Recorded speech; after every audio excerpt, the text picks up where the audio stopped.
materials like it's nothing. Let's shift our focus, though, towards the middle of the map here at Dusty Divot. And it looks like Landjock and Punisher go out very, very early in this first game to Tetra and, on the flip side, the new Rogue members. They're wasting a lot of material right now. You can already see it. You've got only a match left. That's 10 builds. These early game fights are always so detrimental. You have to be very, very, very particular to make it to the late game if you guys don't have some sort of crazy rotation, shadow bombs, anything like that. Here's another fight going on towards Fatal Fields, and with how little materials there are, you got to think these players down low who are already just on white HP are in a tough spot, and there it is. Scarlet and his duo, Bell, get the quick elimination onto Brush. That's going to push back Brush's duo into Fatal Fields to try to hide for a brief moment. That will bring a lot of attention over. If you are Scarlet and Bell, are you sprinting back over that fight? I think so.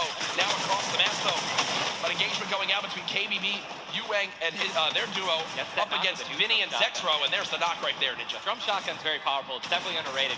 You can get inside somebody's one-by-one right there. I mean, there's another knock with the drum shotgun, just absolutely wreaking havoc. Yuang trying to take this wall. I think his teammate is not going to be able to stay alive, so it's going to be Zex and Yu. He's got the shield advantage. All he has to do is play this patient. I'm going to be pretty sure that these guys don't have that many materials, so. But he's going to get the revive off, and now it's 2-on-1 again. Zexro staying confident, though. Knowing right now, still at over 150 HP. The teammate has to be at 30 health. The wall comes through, trying to spray it, and it's not going to happen. And you see Zexro right there, hands right to his head. Some solid damage done, but Yuang dropped down to 59 HP. Continue to rotate in your favor. I mean, I'm still looking at a lot of these guys' inventories. One guy just gets knocked in front of him, like he's going to try to save his teammate. It's not going to happen. But there's not a lot of rotation items. I haven't seen a lot of shockwave grenades. I haven't seen a lot of shadow bombs. I don't see any launch pads in anyone's inventory. Yeah. It's going to be such a, like, the rotations late game are going to be nuts. People are going to get lasered out of the sky. And Letwick now all by himself in a 1 versus 2 as his teammate did go down. You see Parpy and Volks. With Storm Surge beginning to tick in, Quentin and Lanouf now having to push a fight as Storm Surge is affecting them as well. And you see it just kind of smites them down from the heavens, and there they go, getting dropped by Storm Surge. You know, you have to desperate and push. Maybe a duo that's better than you in combat, you know what I mean? And Airwax and Nikov just... That's a replay. Was that a replay? They just went down. Airwax and Nikov are winners. Well, Airwax at least are back-to-back winner of the Pro-Am. Does go down. Ronaldo save the camera. In the elimination feed right there. Here's a look at Mongrel earlier with his duo Mitro. They're set up currently in this zone. 68 players left. Love watching this guy play, man. I'm serious. I mean, here's, you just check his inventory. Only got 2 guns right now, which is inventory on a combat shotgun, so he has no spray guns. All right, spray guns are, you know, anything like to an SMG, tactical assault rifle, SCAR, anything like that. You know, you've got to have a gun that can shoot pretty quickly to kill players and hit players through their 1-bys. You know, very difficult. There's your whole map right there, the eastern side of the zone. None of these players really going to be into play. They're going to have to inch a little bit more towards Loot Lake if they want to be safe. Some of the best, I mean, look, these are the best players in the world, and look how close they are to one another, man.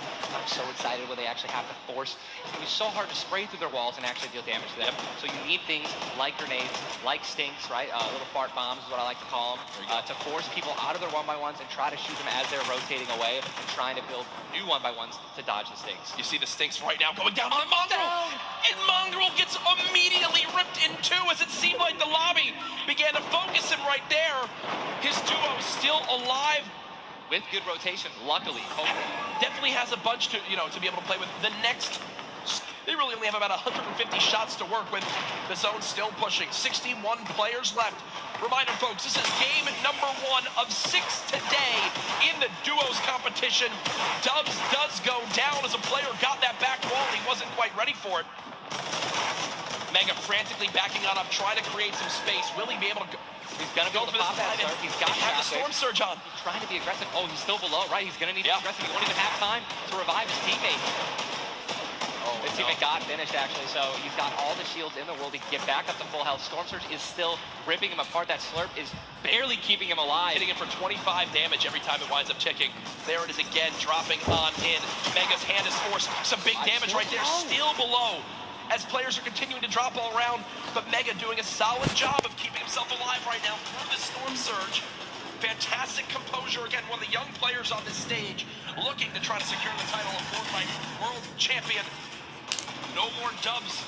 The duo still okay, down. So now above. Finally above, and guess what? The most important thing to realize, guys, look at that rotation. Yes, he's alone. Yes, his teammate's down, but he has an incredible kit to not only make it to late game, but maybe even clutch this win out. He dropped the shotgun. Okay, there you go. Got the combat shotgun, one of the greatest shotguns to have late game. Does incredible damage, long range and close range. And all the guys, the circle just rotated now into the storm. Massive amounts of distance needs to be covered. This storm surge is insane. It's still going on. Finally taken out, 52 players left. And this is where things are about to get serious, guys. Thomas drops some ammo right there for his teammate, Inclusia. And you see Thomas, that epic infantry rifle, one of your favorite weapons, Ninja. Oh, yeah. What is so good about that assault rifle? It 100% rewards pinpoint accurate players, right? There's no bloom necessary. Your marker, your aim is right on their head, boom, you're gonna get that headshot. You're gonna get 80 points of damage. And there's now the upgraded versions of the Legendary and the Epic have 10 shots instead of 8. So I mean, it just packs a punch, man. It can really catch players off guard, and that's exactly what you're going to need when you're playing against these top players who will literally build and protect themselves when they get shot. Folks, there are 45 players left in this very, very small zone. We are now on our 6th storm. You see it's about to begin to move, and players will frantically have to go across the map. Zayt and Saf right now discussing exactly what they should drop, pulling up their map, looking exactly where they have to go. 44 left in this one. We already got people using shockwave grenades, guys. This is a very far rotation for the second movement circle, so this is actually going to move very quickly. These people are going to potentially get stuck on their launch pads because there's so much frequent building. It's going to be nuts. And who's going to try to take the high ground? Because after this first circle goes, this is where people start to only try to use a high ground. And we know high ground is everything in competitive Fortnite late game. Everyone frantically moving away from the common enemy of everyone, which is that storm circle.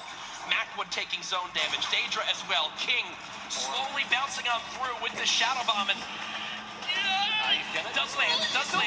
Yes, but taking no storm damage, just playing right on the edge of the zone right now. We'll just stay boxed up for a brief moment.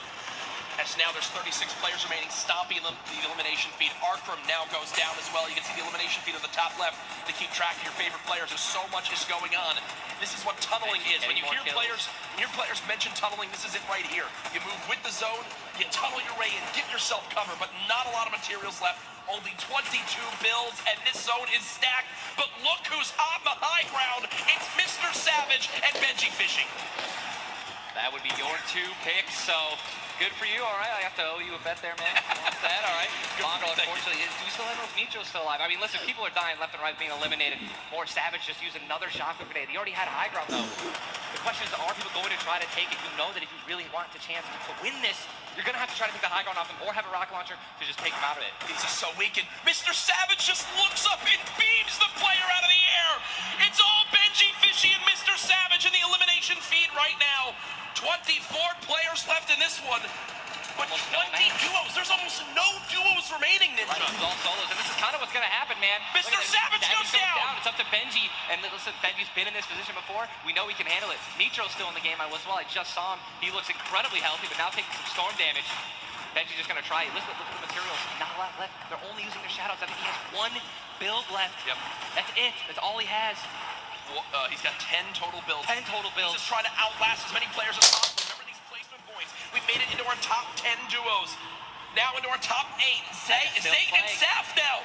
Zayt and Saf now on the high ground. This game. One of the few, the only duo left. This has a Zayt and Saf win written all over it. Mitro, Mongrel's duo, was all by himself very early on. Still alive in this one. 40R Storm now getting beamed. Can the North American duo of Zayt and Saf close this out? Raining down fire from up top. You see the frantic builds coming in. Benji Fishy goes down. Mega, Mitro, and Scarlet on the low ground. Shots still coming on in. Zayt and Saf just sitting pretty. Mitro just got a double, I think. 5 limbs. Tries to get it done. Not enough. Zayt and Saf, 2 versus 1. Will they take game number 1? Yes, they will! Zayt and Saf had the high ground, and they used it the entire game.